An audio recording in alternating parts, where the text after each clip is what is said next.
C'est le rêve de... c'est le rêve, ouais. Ouais. On y est là, ça y est. Très honnêtement, j'ai encore du mal à réaliser, ouais.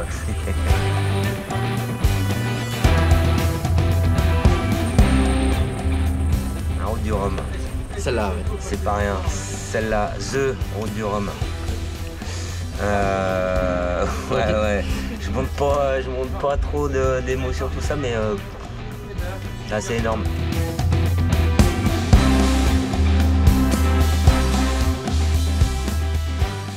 Oui, ben Jean-Christophe, il est venu dans le team d'une façon, je dirais, un peu naturelle. C'est-à-dire qu'au départ, son métier, c'est de préparer les bateaux dans les grandes compétitions. Il a préparé beaucoup de bateaux pour les Vendée Globe, pour les grands coureurs.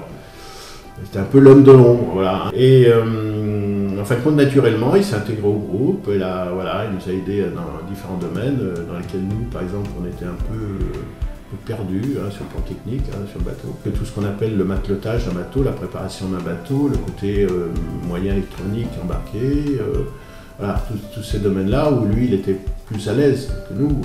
Parce qu'il avait découvert ça déjà sur d'autres préparations de bateaux.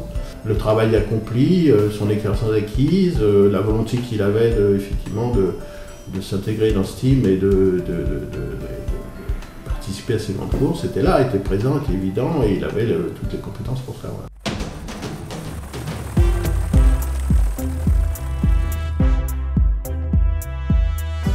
Quand il est arrivé au lycée, un skipper est venu leur demander de faire une course. Les copains se sont désistés et Jean-Christophe a foncé, est parti avec lui. C'est là où il a fait Saint-Malo, Québec. Il avait 19 ans. Toujours partant, le monsieur avait demandé beaucoup d'argent pour qu'il puisse faire ce convoyage. Et Jean-Christophe est allé le voir à Saint-Malo et il lui a dit voilà, j'ai pas de sous, je ne peux pas emprunter à mes parents. Si tu veux, je travaille gratuitement et je fais la traversée. Et c'est ce qui s'est passé. Et il a souffert parce qu'il était parti avec son petit maillot de bain. Et Québec-Saint-Malo, même au mois d'août, il y fait froid. Donc le retour a été crucial pour lui. Il a souffert.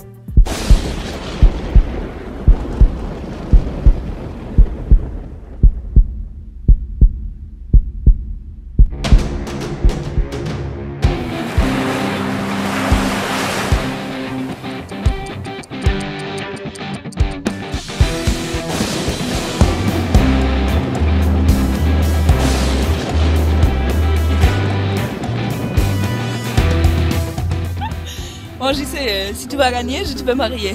Sinon, on va négocier.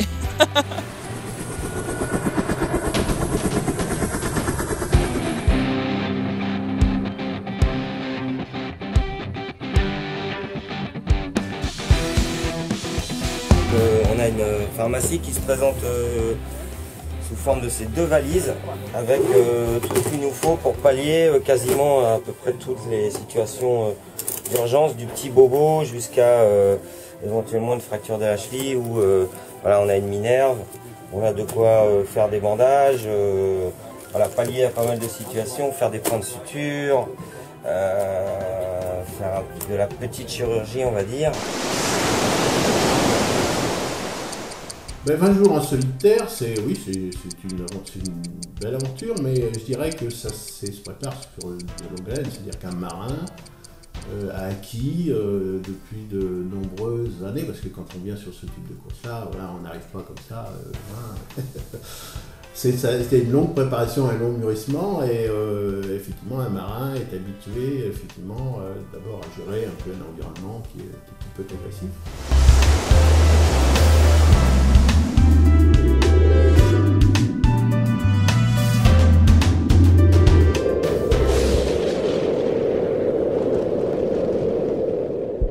On s'est un peu carapassonné parce que depuis le début, effectivement, on a eu des nuits très soucieuses de savoir qu'il pouvait lui arriver malheur, de savoir qu'il était dans la tempête, de savoir que le bateau pouvait chavirer, de savoir que le bateau pouvait heurter tout ce qu'il y a sur la mer. Donc on s'est un peu habitué à ça, mais ça n'empêche que lorsqu'il part, eh ben, quelque part en nous, on ressent, il y a quelque chose qui se passe, quoi. Même si on ne le dit pas, et si on ne lui dit pas comme lui, quand il s'en va, s'il ne dit rien, on sait très bien qu'il pense à nous. Oh, pareil. Beaucoup d'angoisse. Mais dès qu'il arrive à quai, la première des choses, un petit coup de fil pour papa et maman. Ça penche, c'est ventu, c'est humide.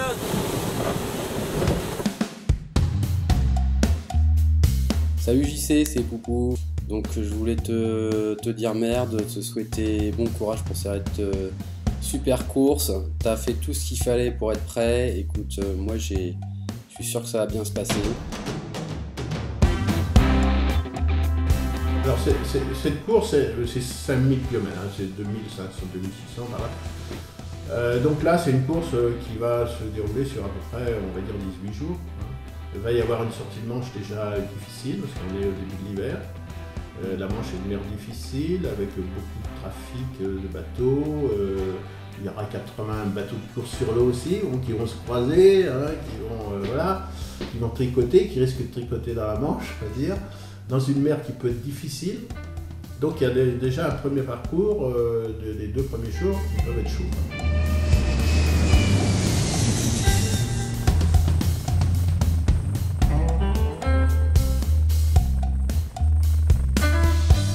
Moi, lorsqu'il part, je lui dis, j'espère que nous ferons un podium, parce que ça me fait plaisir.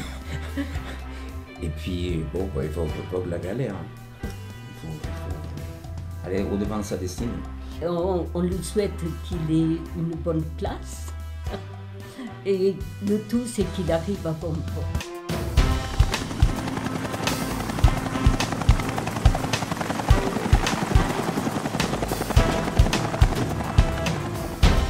Jean-Christophe, il a la qualité effectivement d'être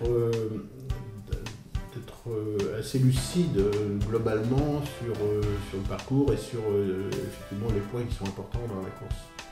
Il a un des bateaux les mieux préparés, c'est clair. Et je pense qu'il a un bateau où il peut tirer 100% de son bateau et que certains bateaux plus rapides, les skippers n'ont pas obligatoirement acquis l'expérience ou la préparation qui va permettre d'accélérer, d'être voilà, ils seront peut-être plutôt à 80% de bateaux plus rapides, lui il sera plutôt. Il faut qu'il soit à 95% de son bateau en permanence ou à 100.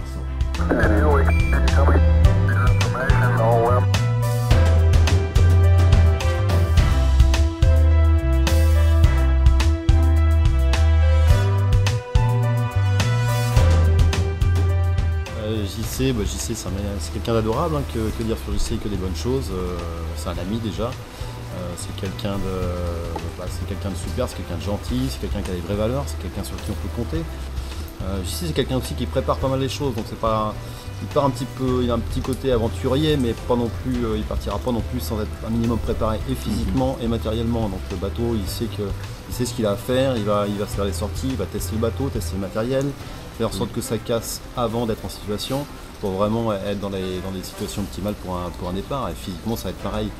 Il est un petit peu à fond comme ça, mais ce qu'il va faire aussi chez lui tout pareil, il bricole beaucoup chez lui, il retape sa maison par exemple, et il est dans le bateau comme il est dans sa maison, à fond tout le temps, il faut que ce soit carré, propre et au fond des choses.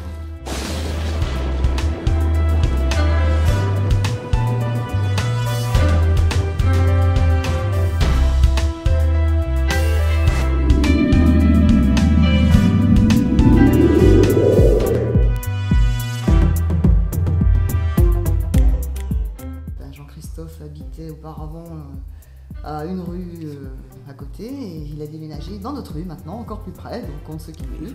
Voilà. Il y a quelques années, il a également travaillé pour Yannick quand Yannick a pris le départ du Vendée Globe. Oui, en fait, on a un lien très privilégié avec la station de la Clusaz parce qu'on s'y est fait une bande d'amis phénoménales de là-bas. Et la station de la Clusaz suit énormément toutes les courses de Yannick et JC.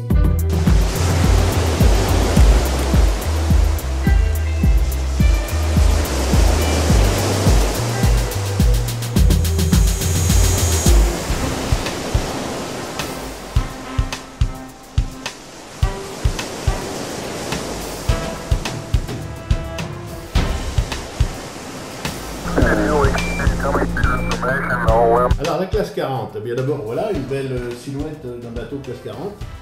En fait compte c'est un merveilleux petit bateau, on va dire, oui petit, pas petit mais disons un bateau qui permet de faire la course au large.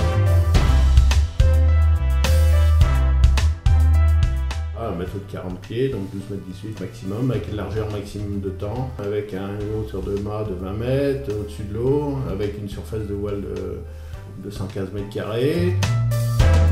Nous avons actuellement 140 bateaux en classe 40. Voilà, donc on trouve maintenant des bateaux aux États-Unis, en Angleterre, en Allemagne, en Espagne, en Italie. Voilà, la classe est devenue très internationale. Nous sommes la classe la plus internationale des classes existantes en France. Bon alors on a déjà fait pas mal le tour du bateau, mais à un moment donné on n'est pas des surhommes, donc eh ben, comme vous, hein, on dort. Donc on a une magnifique chambre 4 étoiles. Voilà, donc on va dormir dans ce petit caisson, d'un côté ou de l'autre, dans un sac à billes.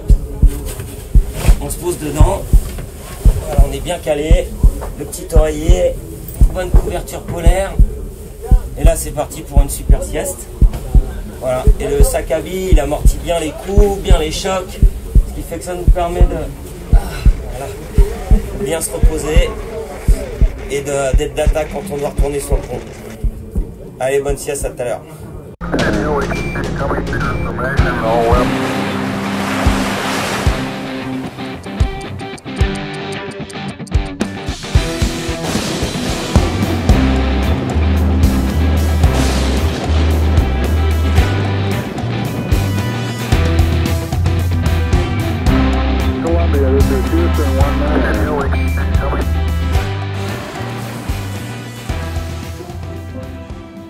Et bien, 1971, j'apprends à la naissance que j'avais un troisième garçon qui se prénomme Jean-Christophe. On habite à Chanqueuil, à côté de Corbeil, mais lui a fait ses études à Corbeil-Essonnes. Et c'était un enfant qui était studieux dans la mesure où il se repliait dans sa chambre, il avait ses propres jeux, il avait beaucoup de lectures, il faisait énormément de lectures, et passionné de petites figurines qu'il peignait régulièrement. Il était dans le calme complet, donc pour nous, on ne peut pas dire qu'il nous a causé particulièrement des problèmes.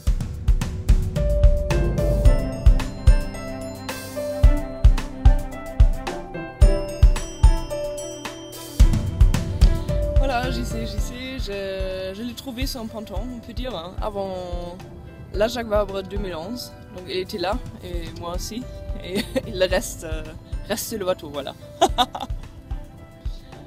J'y sais, c'est un artiste quoi. Il semble bordélique même s'il n'est pas. Mais c'est un mec très sympa, je trouve. Il est beau aussi même.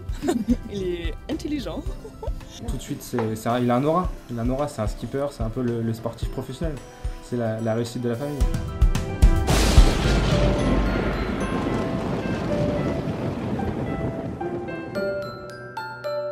Pour bien faire avancer le bateau, il y a plein de choses, mais une chose qui est importante, c'est la nourriture. Donc voilà, on la stocke dans des sacs comme ça. On peut déplacer. Voilà, dans ce sac-là, dans le sac numéro 4, c'est plutôt ambiance petit déjeuner, café, barre céréales et des compotes.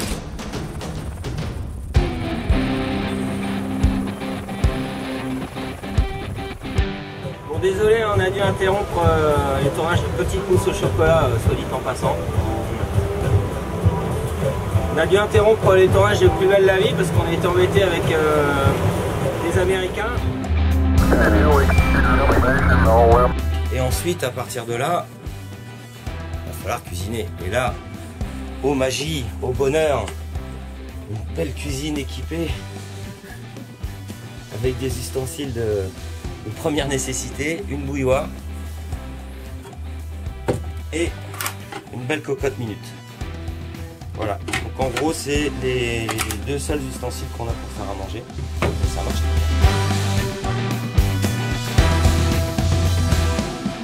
bien. Néanmoins, il faut reconnaître qu'une épreuve comme ça, ça peut être entre 5 et 10 kg de perte de poids, par exemple.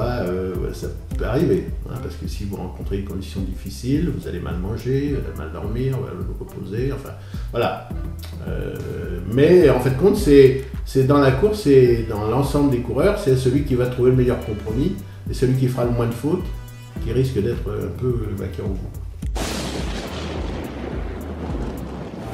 Voilà, j'espère que ça se passe bien pour vous aussi. Et puis comme vous le voyez là, c'est alizé, grand ciel bleu, haut portant avec du vent. C'est pas mal. J'adore la mer, probablement parce que j'étais fabriqué aux Antilles et que ma maman, quand elle m'attendait, elle a traversé la mer et je suis né sur le continent ici, quoi. À côté de ça, j'ai une très très grande admiration pour Émeric et Jean-Christophe, pour les skippers, parce que j'aime la mer, mais j'ai une passion pour la mer, mais elle me fait peur.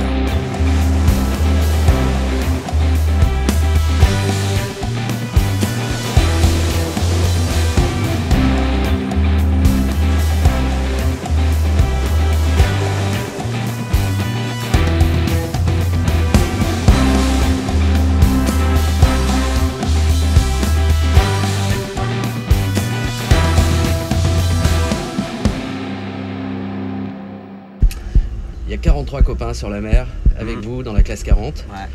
C'est beaucoup. Énorme. Énorme. Ce sont tous des copains. Ouais. Mais il n'y en a pas trop finalement des copains quand on est en mode compétition. Bah non, à partir de dimanche matin, il n'y aura plus de copains quoi. On redeviendra copains pour boire un rhum à l'arrivée, voilà. Et j'espère offrir un maximum de rhum à mes potes. C'est ma tournée, signé Jean-Christophe Cazot. C'est ma tournée, ouais.